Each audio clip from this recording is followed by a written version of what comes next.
ఒకటి, నకిలీ మద్యం తయారీ అనేది వాస్తవం, విజువల్స్తో సహా మొదటి రోజే బయటపడింది.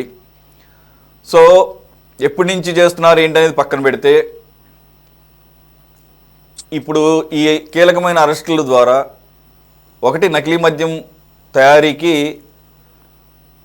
ఒక అడ్డుకట్ట వేసే అవకాశం. రెండు, ఈ కేసులో పూర్తి స్థాయిలో పారదర్శకంగా జరుగుతుందని అనుకోవచ్చు.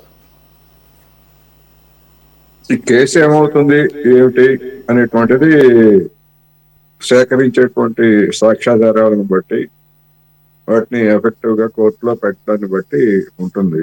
ఒకటి, ఈ కేసు గురించి చర్చ వచ్చినప్పుడల్లా నేను మొదటి నుంచి చెప్తున్నటువంటి అభిప్రాయాన్ని నేను మళ్ళా చెప్పదలుచుకున్నాను.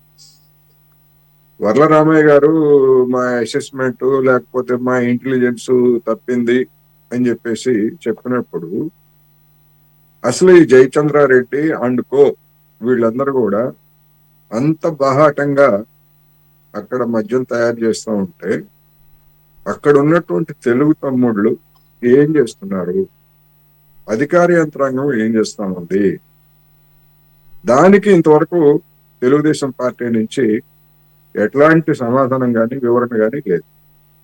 అసలు విషయం అదే. అక్కడ అందరికీ తెలుసు, అక్కడ ఉన్నటువంటి ఆ ప్రాంతంలో ఉన్నటువంటి వాళ్ళందరికీ కూడా ఆ తెలుగుదేశంలో చేరినటువంటి వాళ్ళు లేదా తెలుగుదేశంలో అప్పటికే ఉన్నటువంటి వాళ్ళు ఆ విధమైనటువంటి దందా సాగిస్తున్నారని అందరికీ తెలుసు. కానీ ఎందుకని తెలుగుదేశం వాళ్ళు ఇంటర్నల్ గా మరి ఎప్పుడు మా నిఘా వేస్తామని చెప్తారు కదా, ఎందుకని ఆ నిఘా ఎందుకు వేయలేదు అనేటువంటిది ప్రశ్న. అందుకని సరే, ఇప్పటికైనా అరెస్ట్ చేశారు, అనివార్యమై అరెస్ట్ చేయక తప్పదు. లేకపోతే రమేష్ గారు చెప్పినట్టు దానిలో ఉండేటువంటి దాన్ని కూడా మనం ఏమీ కొట్టిపారేయాల్సినటువంటి అవసరం లేదు. ఎందుకంటే ఎవరికి ఉండేటువంటి అనుమానాలు వాళ్ళకు ఉంటాయి. ఒకటి. రెండోది, మీరు చెప్పినట్టుగా కొలికిపూడి శ్రీనివాసరావు ఉదంతం గురించి పెద్ద ఎత్తున మీడియాలో హడావుడి చేసింది. ఇంకే ఉంది, ఒక నివేదిక తయారు చేశారు. చంద్రబాబు నాయుడు గారు లండన్ నుంచి రాగానే ఆయన టేబుల్ మీదకి ఇలా వెళ్తుంది, వెంటనే అలా యాక్షన్ తీసుకుంటారు అన్నట్టుగా మీడియాలో పెద్ద ఎత్తున చర్చ జరిగింది. ఏమైంది? శ్రీనివాసరావు గారు తప్పుడు ఆరోపణలు చేశాడా, లేకపోతే ఎంపీగా ఉన్నటువంటి చిన్ని ఇద్దరు కలిసి రాజీ పడి దాన్ని మూసిపెట్టారా అనేటువంటిది జనానికి ఇప్పటికి తెలియదు. ఆ విచారణ జరిపినటువంటి తెలుగుదేశం కమిటీ వాళ్ళకి కానీ, లేదా ఇంకే ఉంది, చంద్రబాబు నాయుడు గారు లండన్ నుంచి రావడమే ఆలస్యం, ఆయన టేబుల్ మీదకి అలా నెట్టేస్తారు, ఇలా శిక్షణ చర్య తీసుకుంటారని. నేను అప్పుడు కూడా చెప్పాను, చంద్రబాబు నాయుడు గారు వస్తారు, శిక్ష ఏ విధమైనటువంటి చర్య కూడా తీసుకోరు. ఎందుకంటే చర్య తీసుకుంటే, ఎవరి మీద చర్య తీసుకున్నా కానీ అది తెలుగుదేశం పార్టీకి లేదా మొత్తానికి ప్రభుత్వానికి చెడ్డ పేరు వస్తుంది. అందుకని అది పాచిపోయినా సరే మూసి పెడతారని చెప్పేసి నేను చెప్పాను. అదే జరుగుతూ ఉంది. అందుకని ఇట్లాంటి కేసుల్లో అనివార్యమైనప్పుడు అరెస్టులు చేస్తున్నారు, మంచిదే. దీన్ని మనం ఏమి తప్పుపట్టాల్సినటువంటి అవసరం లేదనేది నా. ఇకపోతే సార్, ఒకటి మనం కొద్దిగా టెక్నికల్గా కూడా ఆలోచిద్దాము. ఎప్పుడు ప్రారంభమైంది అనేది వాళ్ళు చెప్పే వర్షన్లు వాళ్ళు ఎన్ని చెప్పచ్చు. జనరల్గా ఎప్పుడు దీనికి తెగబడతారు. ఒకటి, గత ప్రభుత్వ హయాంలో లిక్కర్ యొక్క క్వాలిటీ కానీ బ్రాండ్లు కానీ లేనటువంటి పరిస్థితుల్లో, ఈవెన్ బ్రాండెడ్ ఎక్కడ దొరుకుతుందా అని చెప్పేసి పక్క రాష్ట్రాలు పరిగెత్తుతున్నటువంటి పరిస్థితుల్లో అప్పుడు ఈజీగా ఈ క్వాలిటీతో సంబంధం లేకుండా నకిలీ మద్యం అంటే తాగే వాళ్ళకి క్లియర్గా తెలిసిపోతుంది అది ఏమన్నా తేడా ఉంటే కనుక.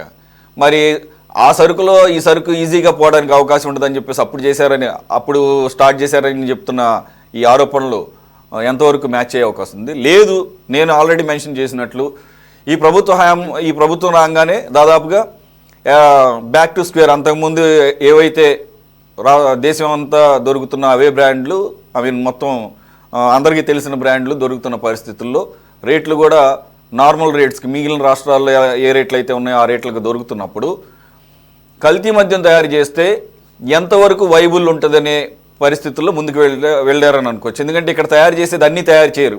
మనం గమనిస్తే ఓన్లీ చీప్. అవి కూడా 4-5 బ్రాండ్లే మొన్న చెప్పింది బయటకు వచ్చినాయి చూస్తే. లేబర్ కానీ కాస్త డబ్బులు పెట్టలేని వాళ్ళు చీప్ అంటే తక్కువ క్వాలిటీ ఉన్నది అవే ఎక్కువ తయారు చేశారు. వాటిని కూడా ఎక్కువ బెల్ట్ షాప్లను టార్గెట్ చేసుకుని పెట్టుకున్నారు. సో ఆ రకంగా చూస్తే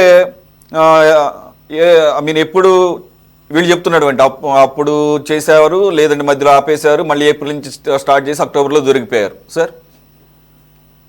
ఇప్పుడు మధ్యలో వచ్చినటువంటి కొన్ని వార్తల ప్రకారం కూడా కొంతకాలం వీళ్ళు అనేది తెలుగుదేశం వాళ్ళు చెప్తున్న దాని ప్రకారం ఇప్పుడు మళ్ళీ మనకి అనుకూలమైనటువంటి పరిస్థితి వచ్చింది. అందుకని చెప్పేసి ప్రభుత్వాన్ని బదనాం చేయాలంటే మనం ఇప్పుడు మళ్ళా ఈ మద్యాన్ని మొదలు పెట్టాలి అని చెప్పేసి జోగి రమేష్ వాళ్ళు వీళ్ళందరూ కూడా కుట్ర చేసినట్టుగా కూడా కొంతమంది గతంలో చెప్పారు. మరి ఆ కుట్ర సిద్ధాంతాలు ఏమిటి మరి అనేటువంటిది ఒక సమస్య. అక్కడ అప్పుడు కూడా నేను చెప్పింది అదే. నిజంగా ఇప్పుడు ఈ మధ్యలో అదేపల్లి జనార్దన్ రావు లేకపోతే ఇంకొకళ్ళు తెలుగుదేశం వాళ్ళు మరి జోగి రమేష్ ఆ విధమైనటువంటి కుట్ర చేస్తూ ఉంటే తమ ప్రభుత్వానికి వ్యతిరేకంగా లేదా తమ పార్టీకి వ్యతిరేకంగా వాళ్ళు ఎందుకు అప్పుడు మౌనంగా ఉండి ఆ విధమైనటువంటి దందా చేశారు? దానికి ఇంతవరకు సమాధానం లేదు వాళ్ళ వైపు నుంచి. అందుకని దీనిలో తేలాల్సినటువంటి అనేక అంశాలు ఉన్నాయి. లింకులు చెప్పినటువంటి దానికి ఒకదానికొకటి కుదరటం లేదు. అందుకని ఏం జరుగుతుంది ఏమిటి అనేటువంటిది, అందుకనే దీని మీద అయితే చివరికి ఏం చేస్తారు ఏమిటనేటువంటిది చూడాలి. దోషులుగా తేలినటువంటి వాళ్ళకి ఖచ్చితంగా శిక్షించాలి, అందులో ఎలాంటి సందేహం లేదు. కానీ తెలుగుదేశం నాయకులకి ఆ అన్నమయ్య జిల్లా లేదా పూర్వపు చిత్తూరు జిల్లా, కడప జిల్లా నాయకులకి తెలియకుండా ఈ దందా అయితే సాగలేదు. వాళ్ళకు కూడా కొంత షేరు డెఫినెట్ గా ముట్టుంటది. ఇక వీళ్ళు చీప్ లిక్కర్ అంటే ఇప్పుడు చీప్ లిక్కర్ అయినా ఏ లిక్కర్ అయినా కానీ ట్యాక్సులు లేకపోతే అది చాలా తక్కువ ధరకి వస్తుంది కదా ప్రొడ్యూస్ చేయడానికి, లాభాలు ఎక్కువ ఉంటాయి. అందుకని ఆ విధమైనటువంటి వ్యవహారంగా అది కనిపిస్తా ఉంది. అందుకని చూద్దాం ఫైనల్ గా ఏం ఛార్జ్ షీట్ పెడతారో ఏం తేలుస్తారో అనేటువంటిది మనం చూడాల్సిందే.